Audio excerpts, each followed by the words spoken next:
offrir de l'électricité à plus de 150 000 foyers burkinabés. Voilà l'œuvre que va accomplir le projet Econ Lighting, un projet d'électricité scolaire qui va couvrir 9 pays d'Afrique. Son promoteur est à Ouagadougou pour en discuter avec les plus hautes autorités du Burkina.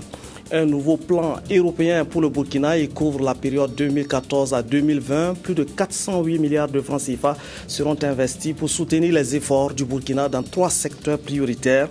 Et puis aujourd'hui, 14 février, fête de Saint-Valentin, le patron des amoureux. En ce jour, les fleurs se sont vendues plus que d'ordinaire. Dans les boutiques, ils sont nombreux à se bousculer pour chercher un cadeau pour son Valentin ou sa Valentine. Madame, Monsieur, bienvenue sur le 20h sur la RTB. Un projet, une ambition bien grande. Le projet d'électricité scolaire en Afrique se propose de fournir l'énergie à 1 million de foyers en Afrique d'ici fin 2014. Le projet concerne 9 pays d'Afrique, dont le Burkina Faso. Le projet est dénommé Econ Lighting et son promoteur n'est rien d'autre que la superstar sénégalaise américaine dénommée Econ, qui est à Ouagadougou. Cette autre personnalité de la musique mondiale a rencontré ce matin le président Blaise Compaoré pour dévoiler son ambition pour le Burkina. Il en donne davantage de précisions au micro de Bouma Ernest Nebié. Tell them, you know, of course, the biggest problem in Africa is electricity. And we wanted to le plus grand problème en Afrique, c'est l'électricité. A contribution to help in that, because without the electricity, it's hard to get the infrastructure going. On veut amener notre contribution pour aider l'Afrique, parce qu'on peut rien faire sans l'énergie. On voulait aussi mettre notre énergie sur le côté le plus reculé, parce que parfois on oublie que nos parents de l'autre côté, ils ont besoin d'électricité, c'est-à-dire les côtés ruraux. We met previously in New York. On s'est rencontrés à New York. When he was there for the UN Assembly. Quand il était à New York le septembre passé aux Nations Unies. And we gave him the idea of what we was planning to do regarding electricity in Africa. On lui a parlé de ce projet avec l'énergie qu'on veut faire en Afrique. And he pushed for us to be able to bring that same program here to Burkina Faso. Et il a subitement poussé pour qu'on puisse venir au Burkina ici et pour le faire ici aussi dans votre pays. Right now, this is just an organization process where we figure out which countries we're going to put it in, but every country will vary according to what the cost will be. Pour l'instant, on est au début où on est en train de visiter les pays et chaque pays est différent. Donc pour Burkina Faso, on va savoir, après on fait nos études pour voir combien ça va coûter. Du coup, en tant qu'artiste, je suis un businessman aussi, mais je veux faire des business qui vont aider mon continent, l'Afrique d'abord. So Brooklyn is one of the 9 countries that we chose. C'est l'un des 9 pays qu'on a choisi. Because Brooklyn, we feel like, is one of the countries that has enough use to be able to see what the future holds for Africa and will support. C'est l'un des pays en Afrique qui a tout ce qu'il a besoin pour qu'on puisse nous mettre notre projet en place ici, en Burkina Faso. Béon Lucadov Thiao poursuit sa tournée des médias pour encourager les travailleurs et voir les conditions dans lesquelles ils travaillent. Il était ainsi à BF1 et à Radio Safan FM. Il a prodigué des conseils d'aînés, de professionnels aux journalistes de ces organes privés. Wendata Nathalie Kaori. La radio Savane FM, fréquence 103.4, est une radio que le chef du gouvernement a vu naître lorsqu'il était président du Conseil supérieur de la communication. La radio des nouvelles idées a aujourd'hui 15 ans et une cinquantaine d'agents s'y attellent chaque jour pour informer, éduquer et divertir les populations. Avec un taux d'écoute d'environ 55%, le Premier ministre estime que cette radio occupe une place de choix dans le paysage audiovisuel du Burkina et il s'y est rendu pour encourager les travailleurs et féliciter les promoteurs de cette radio pour les progrès réalisés. Je suis vraiment impressionné. Aujourd'hui, je ne suis pas complexé. Quand je viens dans une radio comme Savane FM, il y a de cela 10-15 ans, on ne voyait pas ça au Burkina. Nous, lorsqu'on allait visiter certaines radios au Bénin, ou bien dans certains pays africains, on était un peu gênés de voir qu'on n'a pas autant d'infrastructures. Mais là, vraiment, c'est une entreprise qui en apparence se porte bien. Encouragement et félicitations au personnel, c'est aussi la raison qui a conduit le chef du gouvernement à la chaîne de télévision privée BF1. La télé qui ose a été lancée en 2010 et selon une étude du Conseil supérieur de la communication, elle est la première chaîne de télévision privée la plus suivie au Burkina. Ici, le chef du gouvernement a été séduit aussi bien par le dévouement des travailleurs que par le dispositif technique de cette chaîne de télévision. Ce que j'ai vu aujourd'hui me fait dire que, sincèrement, il n'y a rien à envier à une chaîne de télévision en Europe. Et ils ont tout. L'équipement est très moderne. Et encore plus, ceux qui manipulent ces équipements sont bien formés. Ici, le journaliste qui va sur le terrain et en même temps, donc celui qui va monter ces éléments, celui qui va le présenter, ce qui fait qu'il est en phase avec les images qu'il rapporte. Donc on ne peut pas dire que quelqu'un d'autre a tronqué les images ou les a mis autrement. Aux journalistes des deux médias visités, le chef du gouvernement a prodigué des conseils d'un confrère qui se résument au professionnalisme et à la responsabilité sociale du journaliste. C'est des jeunes journalistes qui sont talentueux. Et ils font bien leur travail. Souvent, la passion prend le dessus. Mais ça, c'est la jeunesse qui fait ça. Et je crois qu'il faut travailler davantage à qu'il y ait encore plus de qualité, plus d'excellence. C'est la rigueur qui compte. C'est dans un métier dans lequel il faut plus de rigueur. Si vous n'avez pas la rigueur, vous finissez par être banalisé. Et pour réussir dans ce métier dans lequel il a exercé pendant longtemps, Béon-Luc Adolphe Tiao dira aux jeunes journalistes qu'il faut y aller par amour et non pas pour s'enrichir. Et son souhait, c'est de voir dans le futur beaucoup de membres de gouvernement et de chefs de gouvernement issus du monde de la presse. Les journaux de ces organes ont profité de la présence du Premier ministre pour l'interpeller sur des questions d'actualité, les manifestations des agents de certaines administrations publiques, la non-application de la convention collective pour les journalistes du privé, autant de questions pour lesquelles les journalistes attendaient des réponses. En visite à la radio Savane FM, le chef du gouvernement s'est retrouvé à animer une sorte de conférence de presse. Les journalistes de cette radio ont profité de sa présence pour lui poser des questions d'actualité. Sur les manifestations corporatistes et syndicales, le Premier ministre a fait savoir que le dialogue se poursuit et même qu'un accord est en phase d'être conclu sur la question de la grille indemnitaire. Mais les travailleurs devraient garder à l'esprit que le Burkina Faso est un pays aux ressources limitées. Vous savez, pour qu'on augmente les salaires, cela suppose que nous fassions de très bonnes recettes budgétaires. Or, vous savez très bien que nous avons pu bénéficier ces dernières années de l'embellie du coût de l'or. Vous savez également malheureusement que depuis 2 ans, le coût de l'or a baissé. Donc du coup, il faut s'attendre à ce que les recettes budgétaires puissent effectivement baisser. Alors, nous ferons avec ce que nous avons, mais nous disons que nous ne pouvons pas sacrifier le reste de nos engagements vis-à-vis de nos populations, même si nous sommes conscients qu'il faut augmenter le salaire des uns et des autres. Le chef du gouvernement a aussi donné des précisions sur une interview qu'il a accordée au journal Jeune Afrique. Il estime qu'une partie de l'opinion publique a eu une mauvaise interprétation de ses propos sur les manifestations dans la rue. J'ai accordé une interview d'1 heure de temps avec ce journaliste. Il suffit qu'on extrait une phrase d'un contexte et on le mette et ça chante totalement ce que vous voulez dire. Bon, je ne suis quand même pas aussi naïf et aussi inculte pour savoir que les révolutions n'existent pas. J'ai simplement fait comprendre que nous sommes dans une démocratie et que tout changement, si on est habité par un esprit démocratique, il faudrait aller vers les institutions qui font le changement. Et ceci étant dit, effectivement, j'ai vu les réactions des gens, mais il faut que les Burkinabés apprennent à être tolérants. Autre point important soulevé par les journalistes, la convention collective dont l'application peine à être une réalité pour les journalistes de la presse privée. Tout en disant être sensible à cette question, le Premier ministre estime que la responsabilité incombe aux journalistes et aux patrons de presse pour la mise en œuvre de cette convention. La balle est dans le camp des responsables des médias. Nous avons pris des décisions. Maintenant, c'est à vous de travailler au quotidien. Parce que le Premier ministre ne peut plus là tous les jours pour s'assurer que la décision a été mise en application ou pas.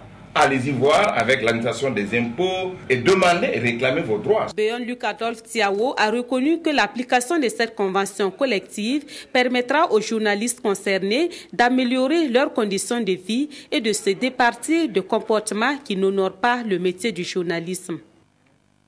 Le Front républicain se structure avant d'engager des actions. Assimi Kwanda, secrétaire exécutif national du CDP, et Herman Yamego, président de l'UNDD, tous les deux leaders co-président une coordination de 14 membres.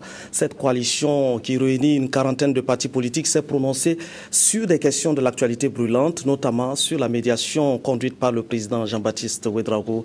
Le reportage de Sié Sylvestre Rota.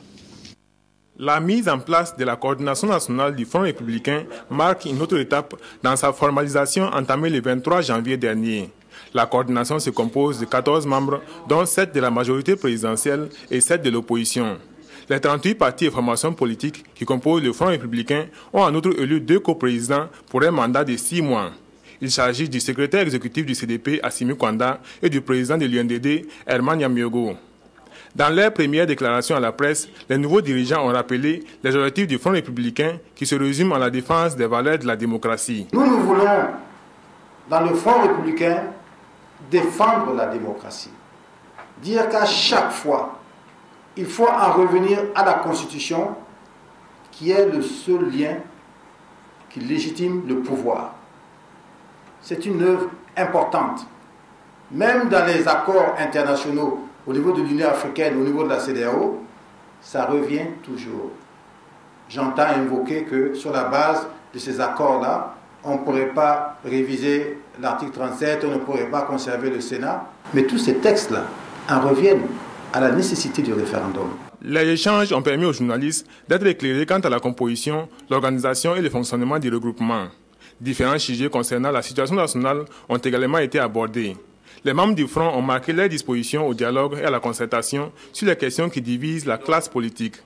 Abordant la médiation conduite par le président Jean-Baptiste Ouédraogo, le Front républicain s'offusque que l'opposition politique affiliée au chef de file de l'opposition demande à la majorité présidentielle de lui présenter un mandat délivré par le président du Faso. Nous nous demandons de quel droit légal et politique dispose l'opposition pour réclamer, exiger un mandat à la majorité. Majorité qui a déjà reçu le mandat du peuple burkinabé.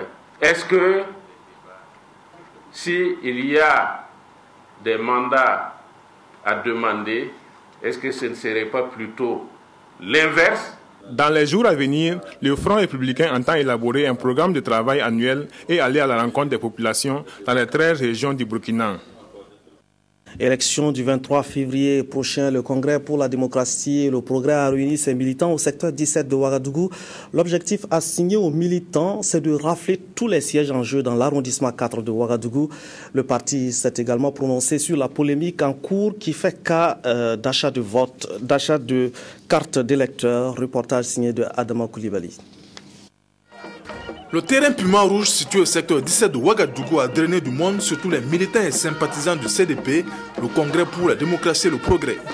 Ce meeting de mobilisation de l'électorat pour le scrutin du 23 février prochain se déroule sur fond de polémique d'une tentative d'orchestration de fraude par l'achat de cartes d'électeurs par un individu. Mis en accusation, le parti se défend. Nous pensons que la justice fera son travail et le CDP demande à la justice d'approfondir ce dossier. Parce que nous n'allons pas ici tenir des thèses qui n'ont pas de sens.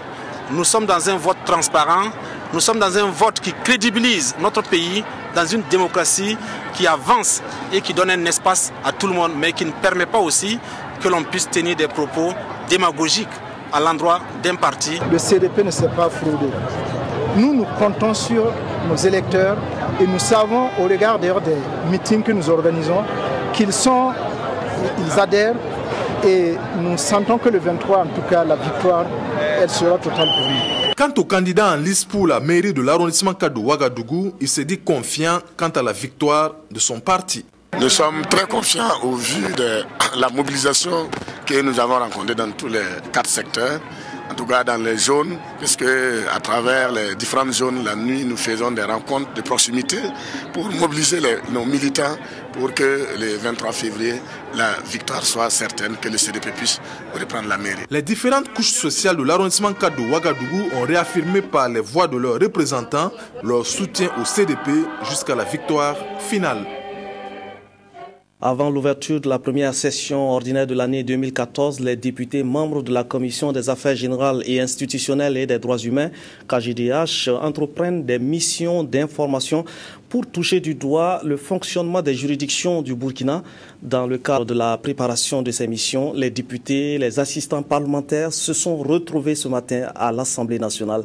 Le compte-rendu de Kwame Bama et de Sylvain Vebamba. C'est en vue de préparer des missions d'information sur le fonctionnement des juridictions du Burkina que les députés membres de la Commission des affaires générales, institutionnelles et des droits humains, KJDH, se sont retrouvés en réunion de commission. Nous avons estimé utile d'aller sur le terrain, de discuter avec les acteurs pour voir si les lois qui ont été adoptées, l'application est satisfaisante. Si elle n'est pas satisfaisante, quelles sont les propositions donc, que les uns et les autres peuvent faire pour améliorer l'œuvre de justice. Parce que comme vous le savez, la justice est un pilier important de la démocratie et il est bon que nous puissions donc aller nous entretenir avec les acteurs. Après Ouagadougou, les députés vont avoir des séances de travail avec le ministère en charge de la justice, les hautes juridictions, les différents tribunaux, les ordres, les syndicats et la société civile. La commission sera scindée en deux groupes. Les uns seront dans la direction Boromo, Bobo, Banfora et Orodara, tandis que les seconds prendront l'axe Koupela, Zignare, Kaya, Dori, avec à chaque étape des séances de travail. Je tiens à dire que ce n'est pas pour aller voir ou bien contrôler l'action des magistrats sur le terrain, non. Ça, ce n'est pas notre rôle parce que chaque pouvoir est indépendant. Mais dans le cadre donc constitutionnel, nous pouvons aller nous informer sur le fonctionnement des différentes juridictions. Des sorties qui ont pour but de faire l'état du fonctionnement des juridictions, d'évaluer l'incidence des réformes engagées par la justice et de visiter des maisons d'arrêt et de correction. 3 kilomètres de route qui vont faire du bien aux populations de Ouagadougou, surtout celles qui habitent l'arrondissement 5. Le bitumage des avenues Narwamba, les rues 14, 92 et Roncin seront bitumées. Les travaux ont été lancés ce matin. Le bitumage de cette nouvelle artère va permettre de fluidifier la circulation dans la capitale, Éléonore Ouedraoui Yerbanga. Un coup d'accélérateur et le technicien du jour, le ministre Yacouba Bari, lance les travaux de construction et de bitumage de l'avenue Narwamba et des rues 14, 92 et Roncin.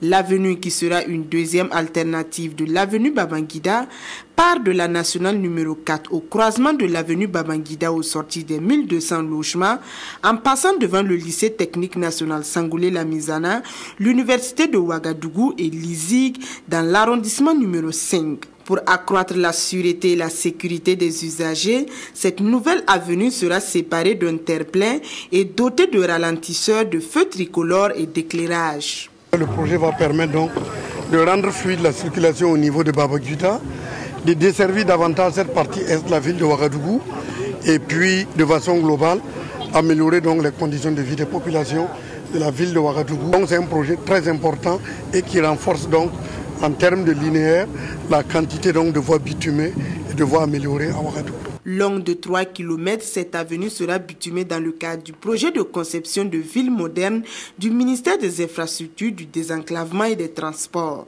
Ce que nous sommes en train de démarrer aujourd'hui fait partie donc d'un ensemble de voiries que nous avons identifiées avec l'appui des collectivités locales, notamment des maires de Ouagadougou et de Bobo-Dioulasso, que nous allons donc réaliser pour soutenir le développement urbain à travers donc la mise en place d'infrastructures de transport performants, modernes et sécurisées. Les travaux de bitumage de l'avenue ont un budget d'environ 5 milliards de francs CFA, entièrement financé par l'État burkinabé. Et les sociétés chargées de son exécution ont un délai de 9 mois. Nous allons conduire des actions de sensibilisation avec les populations, mais aussi les acteurs du secteur informel qui sont riverains de cette voie-là, pour les sensibiliser, les aider en tout cas à trouver des sites d'accueil pour pouvoir en tout cas faciliter le bon déroulement des travaux. Autant il y a des efforts qui sont faits par les populations pour pouvoir libérer l'emprise pour les travaux, autant nous attendons de ces entreprises-là que les ouvrages qui nous seront livrés soient des ouvrages de qualité, mais aussi dans les délais requis. Au regard de la situation géographique de l'avenue Narouamba, Jean-Bertin Ouedraogo estime qu'une fois bitumée, elle pourrait contribuer à résoudre les problèmes de santé des élèves et des étudiants. Les pays membres de l'UEMOA et la Guinée évaluent la situation actuelle de la cartographie et relèvent les problèmes communs à résoudre en matière de production de données géographiques. Les différentes agences de production de cartographie entendent désormais coopérer et gouverner ensemble pour ce qui concerne l'information géographique. Reportage nous est servi par Nathalie Sawadogo Nabalou. Voici une carte du Burkina Faso. Elle fait ressortir entre autres les régions, les collines, les routes. Elle est utilisée dans plusieurs domaines comme les mines, l'éducation et la prévention des sinistres. Les données de cette carte peuvent être affinées pour permettre une plus grande lisibilité par beaucoup de personnes. Et c'est l'objectif de ces experts de la zone UEMOA et de la Guinée. Ensemble, ils vont chercher les voies et moyens pour harmoniser les normes des cartes dans leurs pays respectifs. Il y a eu une première rencontre au cours de laquelle un état de lieu a été fait qui indique qu'il y a une grande diversité de production de cartes, une grande disparité dans la production des données, la collecte des données, le traitement des données. Et la constitution de ce réseau va nous permettre de capitaliser les expériences, d'harmoniser les approches et de disposer des données pour des productions cartographiques des pays de la sous-région. Cette rencontre fait suite à celle de 2012. Elle a pour thème « Production et utilisation des données géographiques, quel défi pour l'espace UEMOA ?»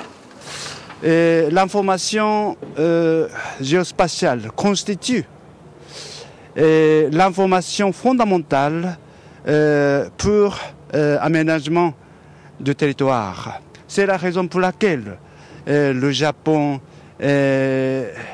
accompagne les efforts de l'autorité burkinabé pour produire la carte topographique. Les résultats de ces travaux devraient permettre d'insuffler une dynamique nouvelle aux structures de production des États en matière de cartographie.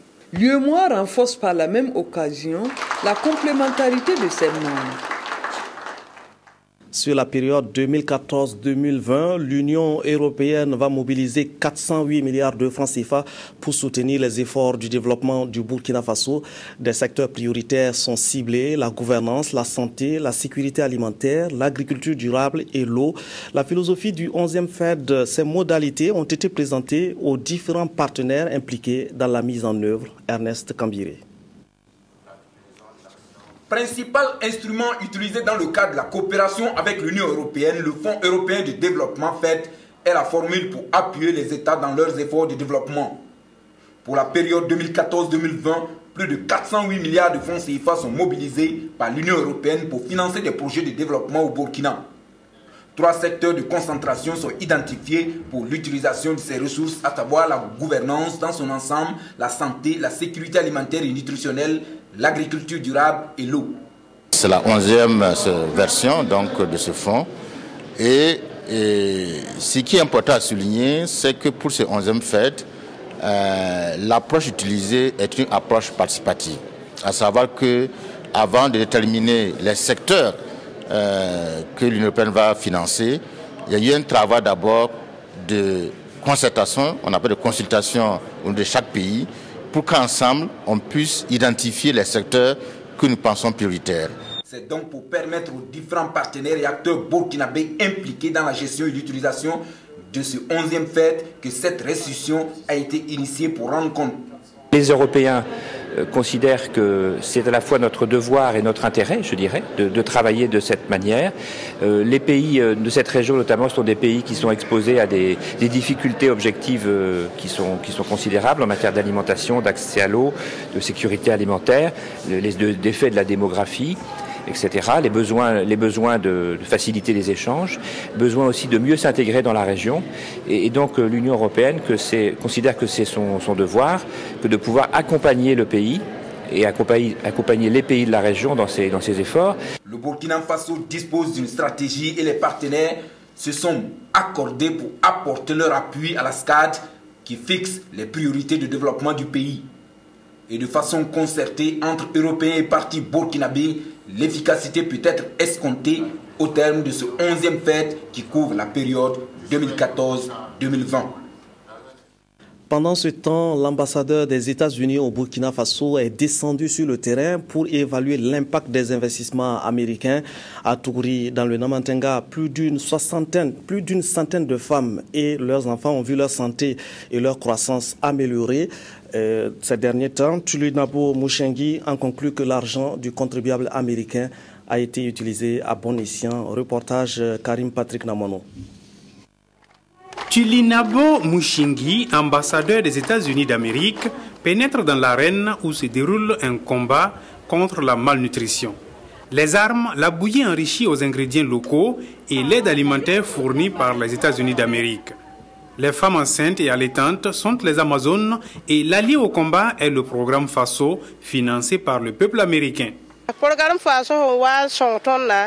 programme FASO nous a permis de comprendre les avantages d'aller en consultation prénatale et nous avons abandonné l'utilisation des décoctions pour la santé de nos enfants. Mais avant d'intégrer le programme FASO, cette femme, tout comme les 106 bénéficiaires de Tampelga dans le Namantenga, ont suivi des séances de sensibilisation sur la santé et l'hygiène. Aujourd'hui, elles fréquentent les centres de santé et leurs enfants ont une bonne croissance. C'est tout à l'honneur du peuple américain. Je suis vraiment ravi de voir en pratique ce que le peu d'argent qu'on a pu octroyer à la population ici, comment c'est utilisé, mais surtout comment ils utilisent les produits locaux pour essayer de poursuivre cette idée de la nutrition. Donc je suis vraiment bien ravi et je passerai le message bien sûr au peuple américain pour ce geste qui va des deux côtés. Nous voyons la population qui est contente, mais aussi nous, le peuple américain, nous sommes très contents de voir comment ils ont pu utiliser l'aide que nous avons fournie. Mais avant d'aller à Tampelga dans le Namantenga, Tulinabo Mouchengi a eu un entretien avec le gouverneur du Centre-Nord, une région dans laquelle plus de 100 000 personnes bénéficient de la part du peuple américain des actions de développement touchant l'agriculture, la gouvernance et la santé. Le Burkina veut assainir son cyberespace pour se mettre à l'abri des dangers de la pénétration galopante de l'Internet. En 2012, plus de 600 000 personnes étaient déjà abonnées au net, d'où l'urgence qu'il y a à trouver un plan de protection contre les menaces qui viennent de là. Reportage Simon Gongo. Des consignes pour lutter contre l'insécurité dans le cyberespace. Ce matin, l'autorité de régulation des communications électroniques et des postes s'est associée à l'Agence nationale de sécurité du système d'information pour trouver des réponses. Il s'agit de donner des informations à ces responsables de structures et surtout de les sensibiliser sur les dangers. Vous allez vous retrouver un jour dans une banque où les données donc ont été piratées. Ça veut dire qu'on donne tant de francs à tel autre et ainsi de suite. Ou bien au niveau de la Sonabel, le système peut être piraté de manière à ce que la fourniture d'électricité ne soit plus assurée. Ce sont donc des systèmes critiques, essentiels pour la bonne marche d'un pays. Et le gouvernement a donc le devoir d'assurer la sécurité de ce cyberespace-là. C'est devenu une urgence au Burkina, rappelle Jérôme Bougouma. Chiffre à l'appui, le ministre en charge de la sécurité parle d'une croissance de l'Internet de près de 70% entre 2011 et 2012 avec les risques aussi menaçants. Il faut mettre en place des politiques, des procédures et des procédés par lesquels on sécurise donc les systèmes d'information. Il faut également organiser les différents acteurs, que ce soit les acteurs publics, les acteurs privés, et éduquer la population aux dangers de la cybercriminalité. Ces responsables ici réunis ont une double responsabilité, assimiler pour soi et surtout être des relais pour les collègues afin de rendre efficace le plan de lutte et barrer la route aux cyberescrocs. Un autre danger qui pèse sur nos pays, la circulation illicite des armes légères et de petit calibre. Il faut beaucoup de vigilance et la Commission nationale de lutte contre la prolifération des armes légères travaille à un des axes d'intervention, c'est de renforcer le cadre légal et institutionnel pour un contrôle et une lutte plus efficace. C'est Sylvestre Dar. Ils sont les points focaux de la Commission nationale de lutte contre la prolifération des armes légères et des petits calibres dans les gouvernorats du Burkina. Et cette formation de Ouagadougou, organisée à leur intention par le secrétariat de l'institution en collaboration avec la CEDEAO, vise à contribuer au renforcement de leurs capacités et de leurs compétences. La rencontre, qui est une première, se veut aussi un espace de partage d'expériences ainsi que d'analyse des initiatives et des efforts qui sont faits au Burkina et dans la sous-région. Ces points focaux ils seront, je dirais, des sortes de relais du secrétariat permanent de la Commission nationale de lutte contre la prolifération des armes légères. Donc, à partir d'eux, ils doivent être à même de nous informer par rapport à toute violence qui sera liée aux armes au niveau de leur région. En tout cas, nous allons poser un certain nombre de bases pour voir comment désormais nous allons travailler ensemble pour accroître les capacités de ces points focaux. La Commission nationale de lutte contre la prolifération des armes légères a été créée en avril 2006 et rattachée au Premier ministère. Elle se compose de représentants de l'administration et de la société civile nommés pour un mandat de 3 ans renouvelable, auquel s'ajoutent maintenant ces points focaux. La mission de la Commission est axée sur la préservation de la paix et de la sécurité sur l'ensemble du territoire, aux côtés des forces de défense et de sécurité. Le Comité national de lutte contre la drogue, engagé à réduire le phénomène de la drogue en 2014. Pour voir clair dans ces nouvelles actions, le comité était en assemblée générale pour faire le point sur les acquis de 2013. Reportage Claudine Bikaba. Le phénomène de la drogue est alarmant au Burkina Faso. En effet, chaque année, des saisies importantes sont effectuées par la douane et les autres services de sécurité pour dissuader les acteurs qui font des victimes au sein de la jeunesse. Aussi, 2013 a été particulièrement très agité. C'est pourquoi le Comité national de lutte contre la drogue s'est réuni pour la 12e fois consécutive en sa session ordinaire pour examiner les actions menées au cours de l'année précédente et élaborer le programme de celle qui est en cours. Le gouvernement attend beaucoup des travaux de cette 12e session et l'appel a été lancé à chaque membre du comité, d'abord de faire un plaidoyer auprès de sa hiérarchie afin que les activités du Comité national de lutte contre la drogue soient plus visibles. Ensuite, que chacun s'emploie à trouver effectivement des propositions de solutions pour qu'on puisse faire face à la circulation illicite des drogues. Pour réussir à contrecarrer ces phénomènes, il faut l'engagement de tous et à tous les niveaux. Un appel a été donc lancé pour relever le défi.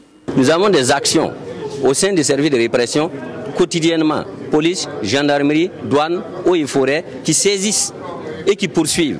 Mais aussi, de l'autre côté, il nous faut un concours de tous. Il faut que tout le monde s'implique. La consommation de la drogue entrave le développement d'un pays sans nul doute, puisque sa cible est la jeunesse qui constitue la cheville ouvrière de toute nation. C'est fort de cette conviction que les participants sont appelés à apporter des contributions qui sont à même de permettre des actions efficaces et efficientes en vue de réduire le phénomène de la drogue au Burkina. International Science Programme, à travers l'université du PPS à la finance, un projet qui vise à renforcer la recherche et la formation dans les domaines scientifiques et environnementaux. Les étudiants de l'UFR Sciences Exactes et Appliquées de Ouagadougou et leurs enseignants étaient à l'information sur les opportunités qu'offre ce projet. Estelle Judith Assogba. Un nouveau projet à l'unité de formation et de recherche en sciences exactes et appliquées de l'université de Ouagadougou IFR SEA. Dénommé ISP Bouf 01 Physique, ce projet a pour objectif de renforcer les capacités de formation et de recherche des étudiants et enseignants dans les domaines de la physique, de l'énergie et de l'environnement. Dans ce projet, on a l'occasion de pouvoir avoir des bourses de formation pour aussi bien pour la formation continue de nos enseignants que pour la formation des étudiants. Ensuite, aujourd'hui, le problème énergétique est un problème crucial. Vous savez qu'avec les changements climatiques, il faut vite augmenter la part des énergies renouvelables dans le bilan énergétique. Donc c'est un peu dans ce sens-là, le sens de renforcer les thèmes de recherche, la recherche même à l'université sur l'énergie, les énergies renouvelables particulièrement. Les étudiants et enseignants de cette unité de formation ont été conviés pour prendre connaissance du dit projet et mener des échanges scientifiques pour sa mise en œuvre efficace. De façon concrète, ils vont surtout aborder des thèmes sur l'énergie, l'environnement et la photovoltaïque. On souhaite que ça suscite des vocations et en plus on espère approfondir donc les recherches qui sont actuellement menées afin de sortir des publications, parce que vous savez que la visibilité d'une université est liée au nombre de publications qu'elle produit. Je profite en tout cas pour lancer un appel à tous les enseignants qui sont des initiateurs de ce genre de projets, qu'ils puissent les formaliser, qu'ils puissent mettre l'institution, le premier responsable de l'institution au courant de ce genre d'activités et qu'ils puissent renforcer également le partenariat, la collaboration en interne. C'est le 17 janvier 2013 que l'UFR-SEA a été officiellement élu au programme de financement de International Science Programme ISP sous le couvert de l'Université d'Uppsala de Suède. Le projet est logé au département de physique. Il réunit une douzaine de chercheurs et divers laboratoires.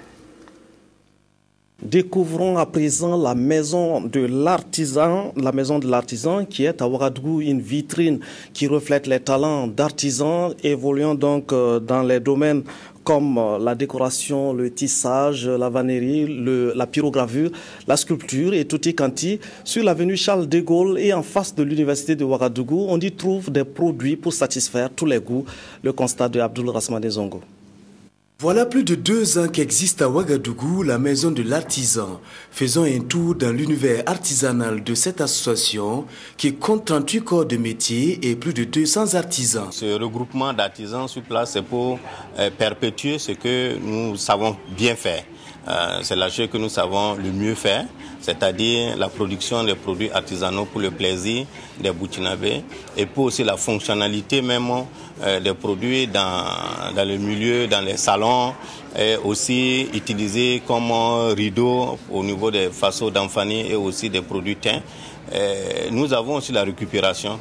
On essaie de donner un 3e âge à certains produits qui ne sont plus utiles pour la vie, que nous essayons de transformer pour leur donner un 3e âge qui est fonctionnel au niveau par exemple des activités de tous les jours. La maison est compartimentée en plusieurs ateliers où chaque occupant ou artisan est maître de son périmètre carré. Je fais le dessin, je fais la pyrogravure sur le cuir. C'est la pyrogravure, on appelle ça la pyrogravure. Et bon, je travaille même sur le bois aussi, sur le cuir. Mais ici, je ne fais que le cuir. Sinon, la peinture aussi, j'en fais, mais ça, c'est à domicile. Le cuir, parce que comme ici, nous sommes en association, personne ne doit rentrer dans le domaine de l'autre. Est-ce que vous voyez? C'est pour la bonne marche, pour que chacun y gagne son compte. Comme vous le constatez, c'est du recyclage. En fait, c'est les pièces des motos, on récupère, on donne une nouvelle vie. Voilà, ces objets, c'est pour la décoration des maisons, des jardins. Sise sur l'avenue Charles de Gaulle, au côté sud de l'université de Ouagadougou, l'association a un vœu cher, celui de la découverte et de la fréquentation du public. La maison de l'artisan offre ce soir au public une soirée spéciale Saint-Valentin à travers musique, défilé et gastronomie. La Saint-Valentin, c'était donc aujourd'hui 14 février. Les fleurs, les nounous se sont bien vendus, bien plus que d'ordinaire. La demande était particulièrement forte. Les Ouagalais ont pris d'assaut les commerces pour trouver un cadeau pour son Valentin ou sa Valentine. Zalissa Sanfo a suivi l'effervescence qu'il y avait autour des boutiques. 20 000 francs CFA.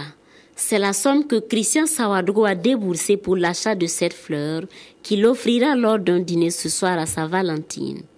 Une manière pour lui de lui témoigner son amour. J'ai choisi cette année pour l'offrir une fleur. Quand je me suis levé ce matin-là seulement là, et quand je me suis levé, j'ai dit à ma chérie, bonne fête. Et puis je l'ai envoyé encore un SMS. Comme ça, à chaque fois, elle aussi, elle va ouvrir les SMS là, et puis lire. J'ai imprimé encore un poème là au bureau. Je vais aller joindre ça, aller l'offrir maintenant. Il faut faire seulement quelque chose. Voilà, le jour là pour que la personne aussi, ou bien l'inviter au restaurant, vous pouvez aller dîner ensemble. Comme lui, nombreux sont les Wagalais qui s'affairent à trouver un cadeau pour leur partenaire. Même si Chérifa est très timide pour parler à la caméra, elle nous confie que ce nounours qu'elle fait emballer représente tout un symbole. Patrick, son amoureux, devrait s'en servir comme un coussin pour toujours se souvenir d'elle. C'est le même objectif visé ici à travers cette fleur. Je l'ai acheté parce qu'il y a une rose à l'intérieur. Et c'est pour madame, bien sûr. Une fleur parce que la fleur, c'est la fleur, vous-même vous savez. Quand tu donnes une fleur à une femme, ça veut dire beaucoup de choses. Trouver un cadeau, surtout un cadeau qui plaira au destinataire, n'est pas une chose aisée. Et les Valentines et Valentins espèrent que leur choix conviendra. Mais pourquoi offre-t-on des fleurs en ce jour qui prend place dans le calendrier comme jour de l'amour? Y a-t-il un code universel qui régisse la pratique? Peggy Ouedraogo a cherché des réponses auprès des fleuristes. Voici son reportage.